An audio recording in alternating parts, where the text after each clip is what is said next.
የሆነ አካላችን አይደለም የሞተው ሙሉ ለሙሉ እኛ ሞተናል። መኖር ማለት የእውነትም በቁርአን ሕያው ሆኖ መኖር ነው። የእውነት አላህን አልረሳነው፣ ከዛ ራሳችንን አላስረሳንም። ዓለምን የሚያድኑበት መሳሪያቸው እኮ ወህይ ነው። ጌታ አላሰናበተህም፣ አልጠላህም። ለሳቸው ያልሰጠውን እስልምና አላህ Subhanahu Wa Ta'ala ለእኔና ለእናንተ ሰጥቶናል። ላይፍ ማለት ልክ ዑመር ኢብኑ አልኸጣብን ዑመር ያደረገው ረዲየላሁ ዐንሁ። ቢስሚላህ አልሐምዱሊላህ ወሰላቱ ወሰላሙ ዐላ ረሱሊላህ ሰለላሁ ዐለይሂ ወሰለም።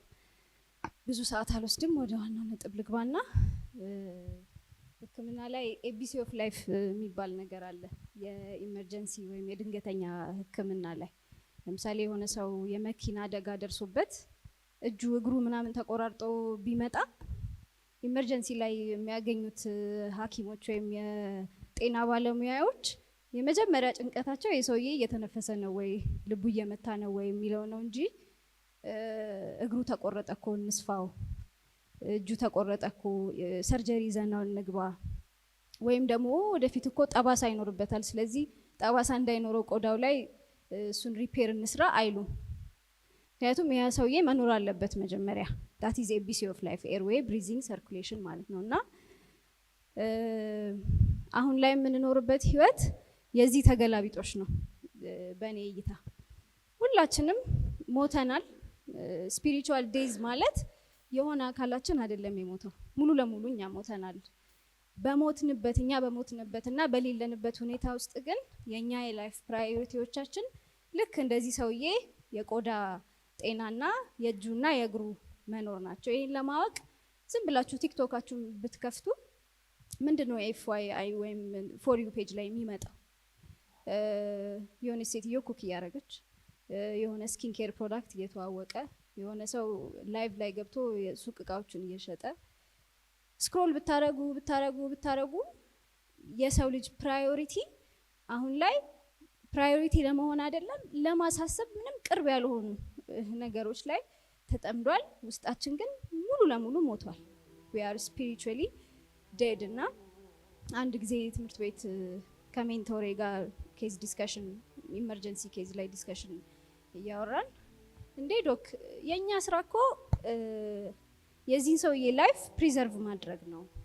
እስቲ what is the definition of life አለኝና ስታክ አድርጌ ላይፍ ማለት በቃ ይሄ ሰውዬ መተንፈሱ ነው፣ ይሄ ሰውዬ ልቡ መምታቱ ነው። ከዚህ ወዲያ ያለው ነገር ቀጥሎ ላሉት ባለሙያዎች ነው የምናስረክበው እንጂ እኛን የሚመለከት ነገር አይደለም አለኝና የሆነ ጊዜ ቁርአን ተፍሲር ሱረቱል አልዓምን ያዳመጥኩ አው መን ካነ መይተን ፈአህየይናሁ ወጀዐልና ለሁ ኑረን የምሺ ቢሂ ፊናስ ከመን መሰሉሁ ፊ ዙሉማት ለይሰ ቢኻሪጅ ሚንሃ ከዛሊከ ዙይነ ሊልካፊሪነ ማ ካኑ ያዕመሉን የሚለውን ተፍሲር እያዳመጥኩ ይሄ አያ የወረደው አቡ ጀህልንና ዑመር ኢብኑ አልኸጣብን ኮምፔሪንግ ኮንትራስት እያደረገ ነው። አው መን ካነ መይተን ፈአህየይናሁ ያለው ዑመር ኢብኑ አልኸጣብን ነው። ከዛ ደግሞ ከመን መሰሉሁ ፊ ዙሉማት ለይሰ ቢኻሪጅ ሚንሃ ያለው ደግሞ አቡ ጀህልን ነው የሚለውን ተፍሲር ስሰማ what is life የሚለው የሜንቶሬ ጥያቄ ወላሂ ወዲያው ነው አእምሮዬ ላይ መጣ። no life is not about a pulsing heart።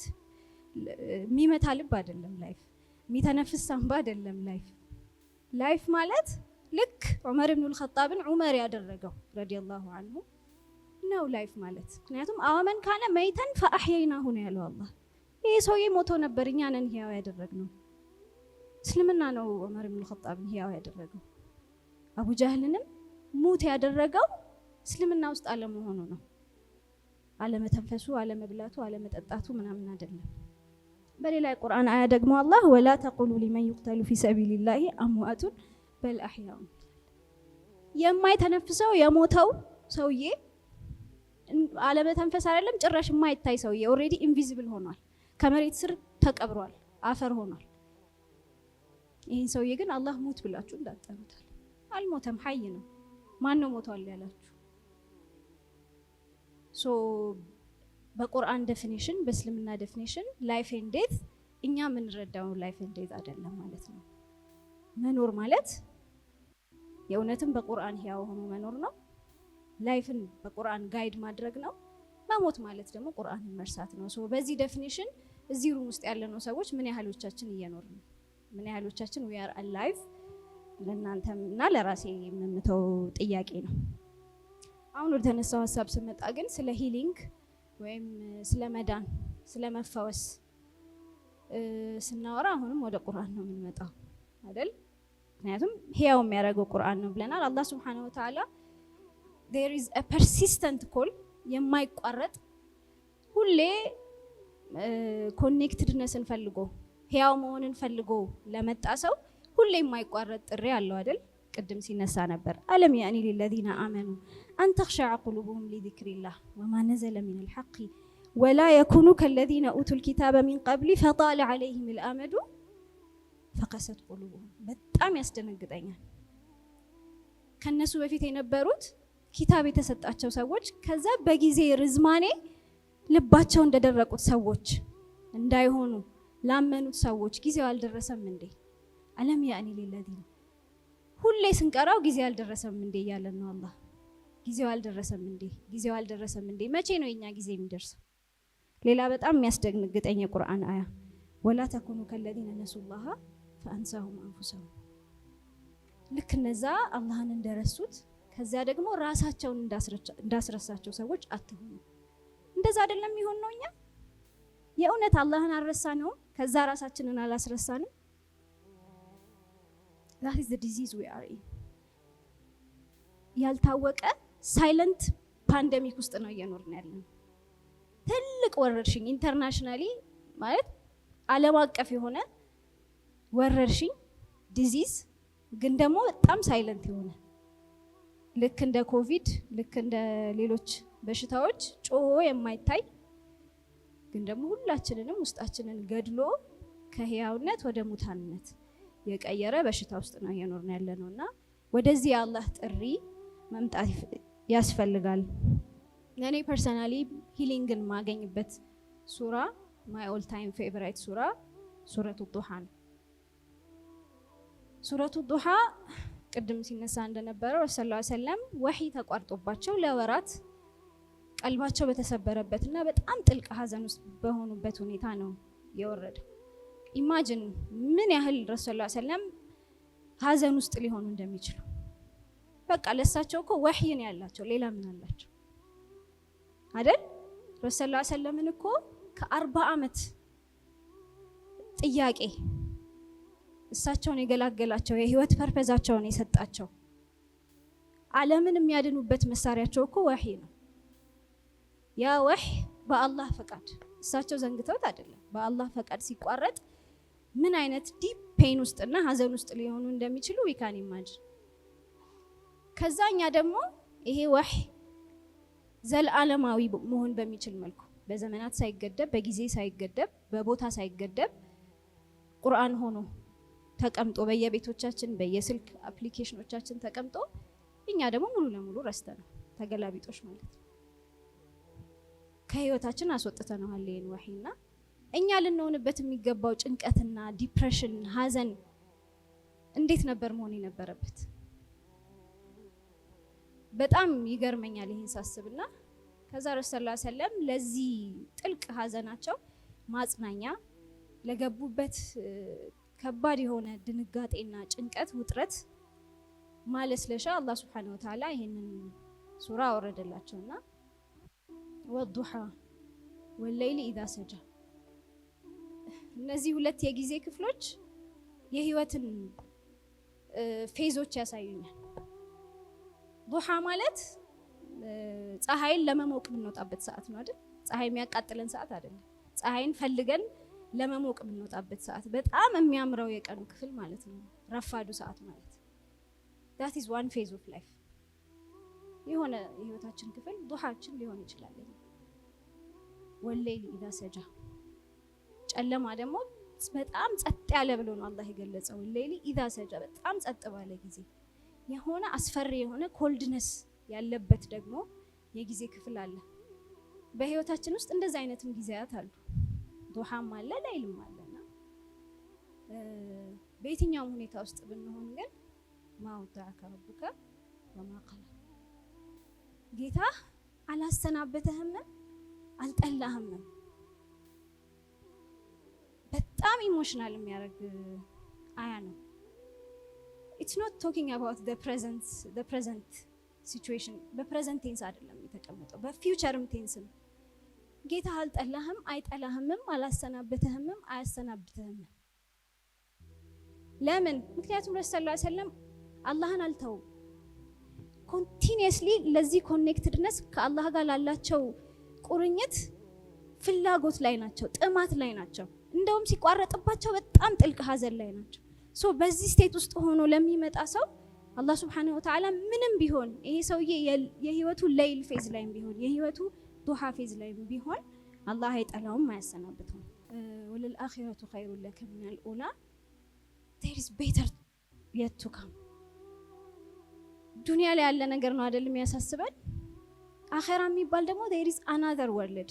ኢቭን ዱንያ ላይ ከዚህም የተሻለ በጣም ብዙ ኒዕማ አለ አላህ ለኛ ያዘጋጀው። እኛ ግን ፈልገነው ሄደናል ወይ? ወለሰውፈ ዩዕጢከ ረቡከ ፈተርዳ አለም የጂድከ የቲመን ፈአዋ። ቀጥታ አላህ ወደ ብሌሲንጎቹ አላህ ስለዋለልን ጸጋ ነው ማውራት የሚቀጥለው። እስቲ ቁጭ ብለን እናስብ። እስልምናን የሚያክል ኒዕማ እኮ ነው አላህ ይሰጠን። እስልምናን እኮ አላህ ለአቡ ጣሊብ አልሰጣቸው። አቡ ጣሊብ እንዴት ይሄን ዳዕዋ እንዳገዙ፣ እንዴት ረሱል ሰለላሁ ዐለይሂ ወሰለም ሰፖርት እንዳደረጉ፣ ከልጅነታቸው እንዴት ሆነው ለረሱል ሰለላሁ ዐለይሂ ወሰለም ተቆርቆረው እንዳሳደጓቸው ለሳቸው ያልሰጠውን እስልምና አላህ ሱብሓነሁ ወተዓላ ለእኔና ለእናንተ ሰጥቶናል። isn't this a big blessing በራሱ? ከዛ every day every second አላህ እኛ ላይ የሚያዘንባቸው ብሌሲንጎች ምን ያህል ናቸው? ይሄ አላህ እንዴት እኛን ይጠላናል? እንዴት እኛን ያሰናብተናል? ይዘረዝራል አላህ ለም የጂድከ የቲመን ፈአዋ ወወጀደከ ضالًا ፈሀዳ ወወጀደከ ዓኢለን ፈአግና ፈአማ اليتيم فلا تقهر። ወደ ሪስፖንሲቢሊቲስ እኛ እንደ ሰው ከክፋት የጸዳ የሆነን ፐርሰናሊቲ ወደ መገንባት ያመጣናል። ከራስ ወዳድነትና ራስ ላይ ብቻ ሰልፍ ሴንተርድ ሆኖ ከመኖር አሁን ያለንበት በሽታ ማለት ነው። ከዛ መጽዳትን ብቻ ነው አላህ እንደ ሪኳየርመንት ያስቀመጠው። ከዛ መጨረሻ ላይ ወአማ ቢኒዕመቲ ረቢከ ፈሐዲስ ይላል የሱራው መዝጊያ which is በጣም ሂውጅ የሆነ መዝጊያ። የሰው ልጅ የአላህን ኒዕማ እስካልረሳ ድረስ የሰጠውን አካል ግሬትፉል መሆንን እስካልዘነጋና ያንን ማውራት ውስጥ መጠመዱን እስካላቆመ ድረስ አው አይመሽበት ሁሌ ዱሃ ውስጥ ነው የሚኖረው የሚለውን ሴንስ ይሰጠኛል ለኔ።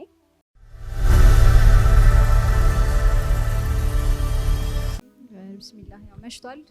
አይ ቲንክ ጥሩ በሆነ ሁኔታም ተዘግቷል። ግን ምናልባት ካልተባለ አንግል ረመዳን ጥቂት ቀናቶች ናቸው የቀሩትና አንድ ሰምቼው የገረመኝ ነገር ሼር ላድርጋችሁ። ረመዳን እንደ ዝናብ ነው የሚል ነገር ሰምቼ ፈርታይል ሶይል አዘጋጅተን ካልጠበቅ ነው ምንም ነገር አያበቅልም። ዝናብ የሆነ ሮክ ላይ ደረቅ ድንጋይ ላይ ቢዘንብ ልክ ዝናቡ ካቆመ በኋላ ፀሐይ ሲወጣ ይደርቃል ውሃው። ከዛ መልሶ ድንጋይ ነው የሚሆነው ያ ድንጋይ፣ ሌላ ምንም ነገር አይሆንም። ፈርታይል የሆነ ዘር ውስጡ ያለው ሶይል ላይ ግን ቢዘንብ ከዝናቡ በኋላ ይበቅላልና እኛ ምን አዘጋጅተን ነው እየጠበቅን ያለ ነው? ኦልሬዲ እንደ ሞተ ሰው መጀመሪያ መሞታችንን ሪኮግናይዝ እናርግ።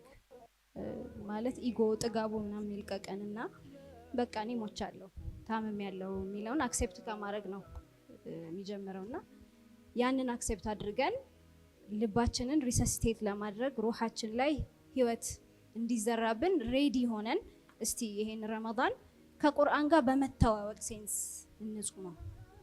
በቃ ይሄ ረመዳን አላህን ማቀበት ራሴን ማገኝበት ረመዳን ለማድረግ በሚል ሴንስ እስቲ ራሳችንን ሬዲ ሆነን ልክ ቅድም እንዳልነው ኮኔክትድ ለመሆን የኛን መረብ አዘጋጅተን ብንጠብቅ ጥሩ ነው ብዬ አስባለሁ።